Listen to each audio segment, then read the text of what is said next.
Morning, folks. It seems like we have another content creator circle jerk forming in the YouTube ecosphere for Star Wars Galaxy of Heroes, and I'm Mr. Maclunkey, the #1 Vance fan and #1 Valley Fever hater, am reporting live from the scene. I was worried that Phil was going to beat me to this one because I had a doctor's appointment yesterday, but it seems he took pity on me, so let's see what Eggs has to say. Morning, folks. It seems like we have another content creator circle jerk forming in the YouTube ecosphere for Star Wars Galaxy of Heroes. A few days ago, Gerbil had posted a video discussing the likelihood of pirate fleets coming to the game in the next era. And like a school kid coming back for seconds after their first time playing 7 Minutes in Heaven, Scrybe jumped on the bandwagon talking about what he thought in terms of what Gerbil thought. So, being a follower and somebody that just likes to jump on things that are fun, or maybe somebody that couldn't sleep tonight and it just happens to be 3 in the morning and I don't know what to do with my time. I am here to discuss what I feel about what Scrybe feels about what Gerbil feels. And honestly, if we have to think about this, and if some of you are rolling your eyes and going, oh, not this stupid convoluted podcast again, I want to say I love this format. I just want that noted here. that anytime that I can talk about the economics of this game, I'm going to do it because for some reason it is the most fun thing for me, and that is kind of sad. So let's jump into it. Absolutely. Anytime I get a chance to say something stupid, I'm here for it. Watch this Moonborn. That is a great intro, but let's Beaver get can, to the can meat of deal with what this. he's thinking. We can all deal with some sort of tongue twister. We're going to just jump to a couple of points, and I will talk about those and kind of the overarching theme. Essentially, Gerbil believes Yeah, you that know me. He likes to jump around. I just play his video on 2 times speed and pause as needed. next era in the game is going to be pirate fleets, and the next era we should be finding out about next week. And obviously, Scrybe does not think those things, and I will get into what I think and why I think those things. So let's pop in and see what's going on. For CG, I don't. I mean, look, they charge us anywhere from $100 to $300 per character release as a marquee to start playing it, within the first week. Yeah, if we can normalize that, then they can normalize gating a capital ship behind a galactic legend, especially since capital ships are where most players get the bulk of their crystal income through Fleet Arena. Yeah, he's absolutely right about that. Fleet Arena is very, very important to maintain top of Fleet Arena if you want to try and advance your roster really quickly. We all want those 400 crystals a day, absolutely no doubt about it. But unless this fleet were to completely hardgate anybody and everybody from getting first, unless you happen to have it, nobody's going to just go balls to the wall crazy outside of the really, really big whales like myself and all of the top end DW guilds and anybody that cares about GAC in a massive, massive way. That being said, it's still a massive barrier to entry, and they don't want people to be waiting. They want people to hit it now and straight. Yeah, so this is where we start to talk about the economy of the game, and we talk about normalizing the pricing of characters, right, and the $100 versus the $300. And I think that one thing that CG has actually done really, really well in the last year to 2 years is kind of bring those prices down. Yes, I know like $100 to 100. I think it's about $100 to $150 as long as you're not doing a day one whale like some people that I know. But that is a considerable drop down from the 330 that we were seeing a very long time ago. And I did do a video about this I don't want to say it was recently, maybe about 6 to 8 months ago. It was called Egnards Lemonade Stand, and it was talking about how CG was looking to capitalize on more of a casual audience, or on an audience that wasn't willing to spend a large amount of money. Essentially what they've done is instead of saying, hey, you have to get 7 stars, or it's now the other point. Yeah, so I agree with the points about Fleet Arena being important, but I don't think we necessarily need to focus on this specifically. I think the Executor lineup with Punishing One and Mark 6 is more than enough in the current ecosystem um, to be able to get that income. That Gerbil does make here is that most of us do get our crystal income from fleets, and we see, right, Scrybe agrees with that, and we don't really touch on it enough, I think, but 2 years ago, 3 years ago, 4 years ago, there was this common theme in the game that your crystal income, you kind of just saved only for refreshes. You didn't use it on character packs, you didn't use it on store packs, you didn't use it on anything else. There really wasn't anything that was worth it for the casual player, the highly engaged, but not high spending player. So players are building up really, really high stockpiles of crystals. And CG was always looking for ways to bring that down. Now, we've seen that change a lot recently, and I've done a lot of valuations on a lot of different packs that have come to the game. Some of them that did just cost crystals, but because the era system has really allowed and prioritized the ability for players to get to 5 stars or 5.5, 6 stars and still get something out of their characters, we've also seen a huge number of players who never would have bought character packs several years ago who are currently doing that, which means that there are a lot more crystals coming out of the system. Character packs has actually become pretty normalized because I mean 1 or 2 of those packs plus the episode pass if you are a light spender can get you quite a bit of return on that investment with the new marquee structure.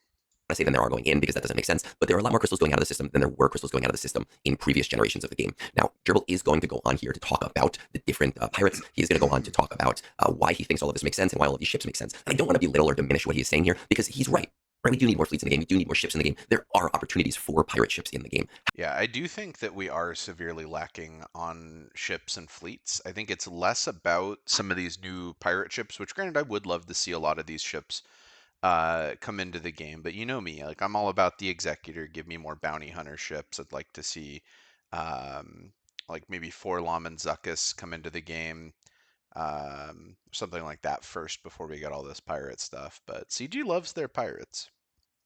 However, I do think it is a little bit too early on at this point. We talk about being able to normalize the cash flow and spending of money and gating things, but the reality is we only have to look as far back as Ahsoka, which is incredibly expensive, and Ahsoka's adoption rate in .gg was actually very, very small. And the same thing for Lord Vader, who was an inordinately expensive GL in his time. Up until his Lightspeed bundles came to the game, we saw a really small adoption rate on him as well. Now, if you're in Kyber 2 or Kyber 1, you probably didn't notice these things because everybody in those divisions had it, but that does make up a relatively small part of the player base. If we start to see pirate ships coming to the game for characters that the majority of players do not have and aren't going to get anytime near soon, we're going to see a fleet that only the biggest spenders and only the absolute most engaged players are going to work towards, and that isn't really a profitable endeavor. Yeah, it's going to Additionally, cause when a it comes to big ships, in like terms divide between more of the casual and more of the competitive sides of the game. And I think realistically, we want to see like a lot of the effort that they've been putting. They're still keeping that kind of like early adopter whale kind of cutting edge group, but it seems like they've been trying to kind of expand the middle class in the game and expand the new player experience quite a bit. I think some of those new updates that they've talked about releasing later on in the year as being kind of a major part of the game are going to involve kind of that new player experience and kind of they need to maintain that cutting edge, but they want to have like a smaller gap between that and some of like the light spenders, some of the free to play. of an entire era and spending money as players, I think that a lot of players would see a ship era as incredibly player friendly. Now, again, I said a ship era, not a pirate. Yeah, ship era I would like to see quite a bit just in terms of helping me catch up on some of the Zetas and some of the gear. And even like he says, even if it is a pirate ship era, I wouldn't be too disappointed in that. I'd kind of get what I could out of the marquees and then kind of let things sit, slow farm them up. But in general, I think we do need ships, and I think kind of some more filler ships to round out some of these other fleets might be a little bit more beneficial. Like take care of what we've already got in the game before kind of introducing a lot of new things.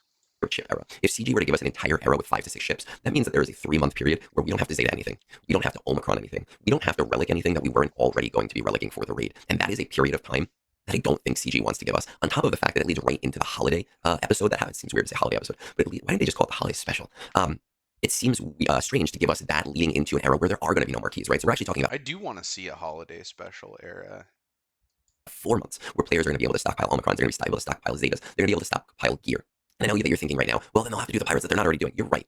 But the reality is that the people who are going to do the pirates are already in the process of doing the pirates. It's just going to take them longer and a little bit too long when it comes to doing the pirates and the ships and hoping to get to the pirate GL ship. I just don't think that the monetization that Gerbil thinks is there is actually there, at least not right now. I do want to jump backwards, actually. I think it's far more likely we get Force Awakens era that ends up in an epic confrontation with Snoke or something like that. Yeah, so I said this actually on Zeta Protocol with Pico Burrito last week on Labor Day when he gave me a ton of homework like 3 hours before we started filming. And he said, hey, Egnards, this would be really fun if you put together this list. I do strongly believe that Snoke is going to be the next Journey or epic confrontation character. It is the 10-year anniversary of The Force Awakens. CG has pretty heavily signaled that they like to jump on those anniversaries, and honestly, it probably And they love those anniversaries, but man, like, why are we celebrating Force Awakens? I feel like we already have a lot of tunes in the game that more or less cover the Force Awakens specifically. I mean, Snoke is really the only character that we're missing from that. Um, and then I mean a lot of the other stuff in the game. I mean, it's more so from the other sequels. is a Lucasfilm, not Lucasfilms, LucasArts, Disney thing that they try to push that content to the players in order to tie it into the things that are going on in the Star Wars ecosphere outside of the game itself. Now, I don't really particularly like Snoke. I would love a world in which we never get Snoke in this game ever, but I do recognize that even though he is the most anticlimactic villain to ever come to a video game, not video game, to a movie, the most anticlimactic video game villain would probably be Yu Yevon from Final Fantasy X. But even though he's the most anticlimactic character who lost all of his potential when Rain Johnson decided to YOLO Yeah, I think honestly, we probably ought to have Snoke in the game more as like a conquest character. I don't think we need much else. I mean, like Captain What's His Name and that one guy, they're already pretty like low tier Force Awakens characters. So like Snoke, I don't think we need a whole era or like some big journey guide or something for him. Just throw him as like a conquest lifter for SLKR and like we should be good to go. Give him like a mechanic similar to Zalbar's Omicron where he like sacrifices mission in order to like boost Revan's stats. Like have Snoke there as like a second conquest lifter for SLKR. He's like sitting over there, and then maybe some kind of charge or stack mechanic or whatever. But at like a certain point, then like SLKR, it plays like a little cutscene, almost like an ultimate ability or something, and SLKR just kind of like chops him in half and then like steals his stats or something like that. I don't think we need a whole era for this. And screw him over in The Last Jedi, he is a significant part of that sequel franchise. Now, what I think is going to happen, and I'm going to say that this is not an area of characters where I can just rattle off names, is that we are likely to see Resistance and First Order characters leading into Snoke, with Resistance characters potentially being teamed. Which Resistance characters? There's none. To go with Rey in a way that fundamentally changes the Rey team. That is to say, not makes it stronger or weaker, but makes it more likely that she is going to be utilized with other Resistance characters, kind of like Lord Vader and his 4 clones. And then First Order Troopers, characters that are not intended to go with Supreme Leader Kylo Ren and are instead hard-gated to be working with Snoke, something that maybe has an anti-GL synergy or maybe has an anti-Kylo. I think there is more room for some more First Order characters, maybe like some of the other, like Flame Trooper or like They Fly Now. Some of those kind of things I can see, maybe even like Phasma, that's like a little bit more of like a kick-ass kind of Phasma, more similar to like book Phasma than movie Phasma. But I mean, Resistance, I don't know who we've got other than just like generic dude number 4 or whatever. Ren synergy.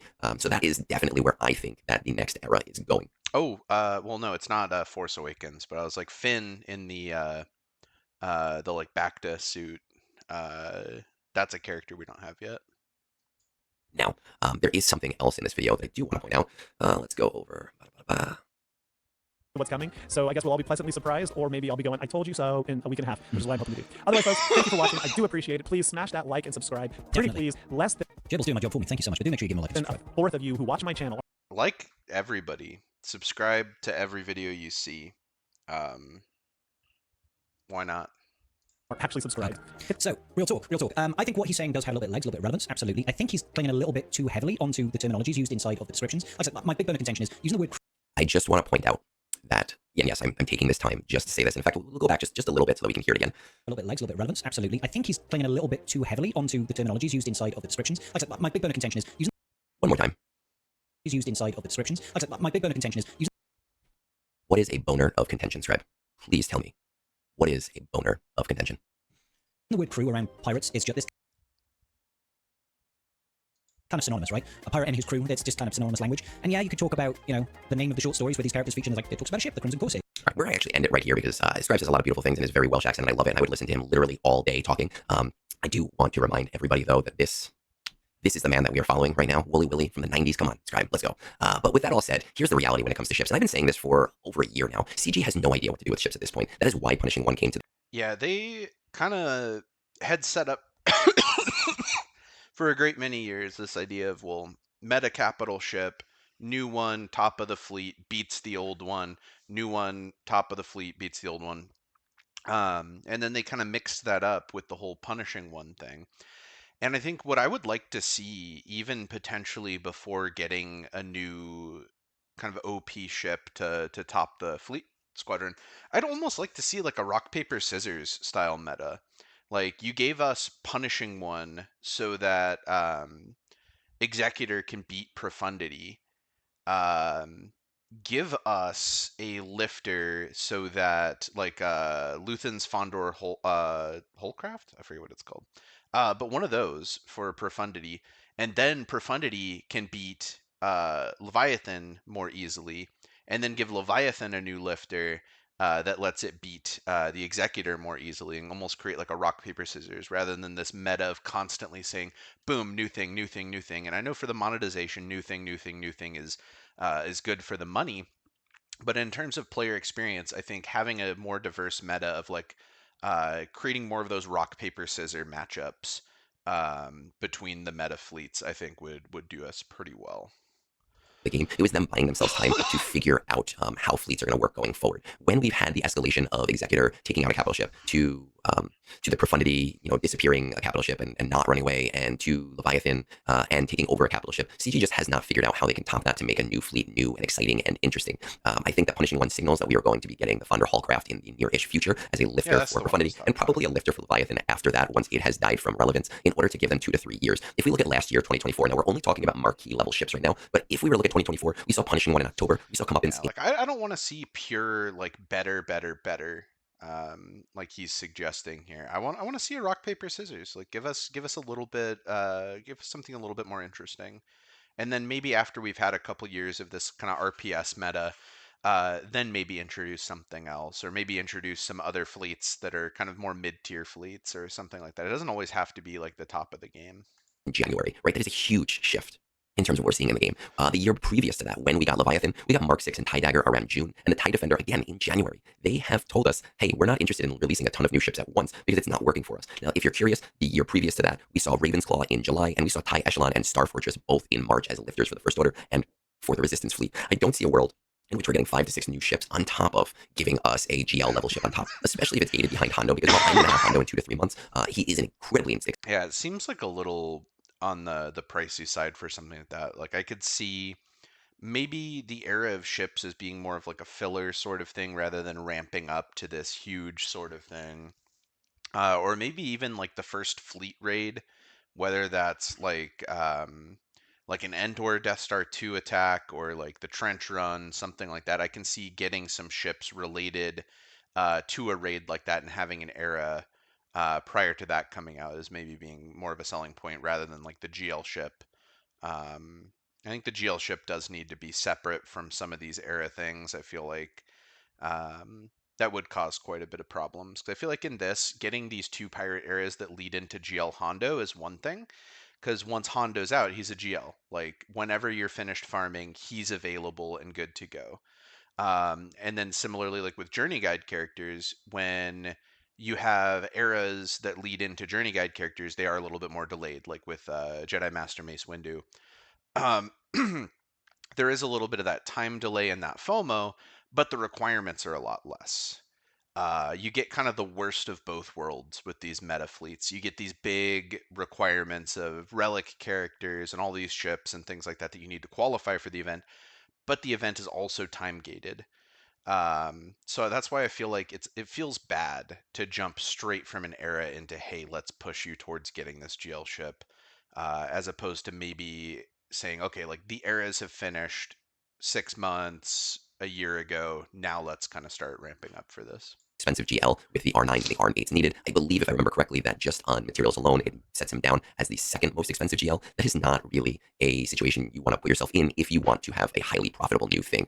I think that CG is in a position where the next fleet thing we see, the next big addition to fleets that we see is probably going to be something new. And when is that going to be? I don't know. 2 years, 3 years. Hopefully we get territory war stuff before that, if I'm completely honest. But I do think Fonder Hallcraft at some point in the next 6 months, probably followed by a Leviathan thing in the next year and a half. Now, is it possible that we see a pirate fleet in the future, contrary to what I was just saying? I do think, yes, I do think that there is space for a pilot fleet. And I did post on Reddit. I don't think it was my own post. I think it was a comment, which will make it impossible to find because I've made tens of thousands of those over the years. But I did make a comment on the Star Wars Galaxy of Heroes subreddit maybe about 2.5 to 3 years ago. So before GL Hondo was a twinkle in CG's eye, and just talking specifically about Hondo himself. And I'd said that it might be an interesting design space if we were given Hondo's ship, which was a capital ship. However, because it is so small and it is not capital ship worthy, that the capital ship worked different to the other ships, and instead was a fourth ship in the fleet that could reinforce just like any other ship. It could attack, it had speed, it did everything like a normal ship would do. It could be attacked, it could be destroyed, but it also functioned as a capital ship as well to kind of signal the whole pirate style of, your captain is the strongest of the team, but doesn't necessarily have a ship that is very much different than anyone else. I'm not saying that they're going to do that, but it does open up a different design space. I just don't believe that CG would be smart to release ships as its own era, and I do think that if Nah, I want to see a ship, Sarah. Let's go. But yeah, what he's describing there, that does seem kind of interesting. The idea of having like a raider style thing where like you just kind of pop in and like pop out as you go through. I do think that could be kind of cool. But yeah, I don't know if it's quite a good fit for this. we start to see more ships, it will be thematic ships to elevate the fleets that we already have in the game in order to make them all usable. Right now, Home 1 is completely unusable once you have Profundity. Executrix and Chimera, you can only ever use one of those fleets. Yeah, I had a kind of an idea for Red 5 as being almost a way to make Home 1 more of a more of like a meta level ship and say like, yeah, we don't really need to kind of rework Home 1 as much, but even like tie Red 5 to being used with the Home 1 rather than the Profundity, and basically give Red 5 like this charging mechanic similar to like the charge that builds up either for like Profundity's ultimate or for like Adrad's special ability. Um, but charge up towards like a trench run sort of thing. And like even though it's not the capital ship itself, like Red 5 can do like a little strafing run down the enemy's capital ship and potentially blow up their capital ship as like an individual unit. And I think potentially that could be the escalation. Like he's saying, oh, we don't know how to like go beyond this kind of larger thing and say, well, yeah, well, maybe like it's the ship itself and not the capital ship that has like this kind of cool ability, but it only works with this kind of lesser sort of fleet and kind of elevates it. And again, we can see kind of Wedge and Biggs come back in the game, give us like a Porkins, give us a Gold Leader, whatever, and kind of fill out more of that crew at a time. And the same thing when it comes to Endurance and Negotiator. You're using one or the other. Now, CG can use the era system. Nobody ever said that those marquees have to be all characters or that they have to be all ships. CG can say, hey, we're doing a Galactic Republic era. We're going to give you these 4 new Galactic Republic characters plus 2 new Galactic Republic ships. And they can do that with every faction that is currently in the game. Yeah, I would love that too. Just have some catch-up eras and even do like a Clone Wars style thing and say, hey, here's like our big Clone Wars like era sort of thing where back to back we get one that's maybe more Galactic Republic and then one that's more Separatist. Give us a couple of ships, give us a couple of tunes, kind of build up towards something. I feel like that could be pretty hype. Or they could do a mixed bag era, which is really what I had hoped they would do in the next era, though I do think The Force Awakens is more likely. And the mixed bag era might say, hey, episode 1, we're going to give you a new character and a new ship. Episode 2, new character and new ship. Episode 3, new character, new ship, all for different aspects of the game. So with all of that said, I understand and I agree with Gerbil's logic. I get it. It makes sense. I don't think it makes sense from an economy standpoint. I don't think it makes sense from a mixed money standpoint. I do think that characters predominantly make a lot more money, even if about 40% of our crystal income is locked to ships themselves. Now, what should they do with ships? I don't know. Where should they go with ships? I don't know. Should ships be removed from the game? I have heard that said quite a few times. No, we love ships. Ships are incredible, especially the Executor. So I don't want them removed from the game. I do think we could use, again, like I said, more of that rock, paper, scissors meta, introduce something that's a little bit more interesting and dynamic as opposed to I have big thing, I can win the game. Last couple of months, but it's not going to happen, guys. Like, I like to talk realistically. We're not removing ships from a game that has 60 some odd ships, and it is hard coded into our GAC TQ and our fleet climbs. Well, what do you think they should do with fleets? I'd love to hear it. Let me know in the comments. And is this going to get passed around like a $10 whore? I have no idea, and I'm tired, guys. I hope not. Like, let's do something different. We could play Whose Line Is It Anyway, Star Wars Edition. I don't know, but not this again. Please no. Nah, we're doing this, but oops, minimize that. But I'm at least gonna react to this. You know I have to react to this. But yeah, if you do want to host a Whose Line Is It Anyway, yeah, we could make that happen. Like that'd be cool. Oh my god. With that said, it is 5 in the morning now, so I need to get ready for work. Peace out and have a great rest of your day. Alright, well, hold on. I'm gonna go ahead and put this on slow speed so that I can just use his end card here real quick. But yeah, thank you all so much for watching. I'm a little bit out of it from being sick, but I feel like that's not much different than usual on here from what you've come to expect. But anyway, thank you all so much for watching, and I'll see you in the next one.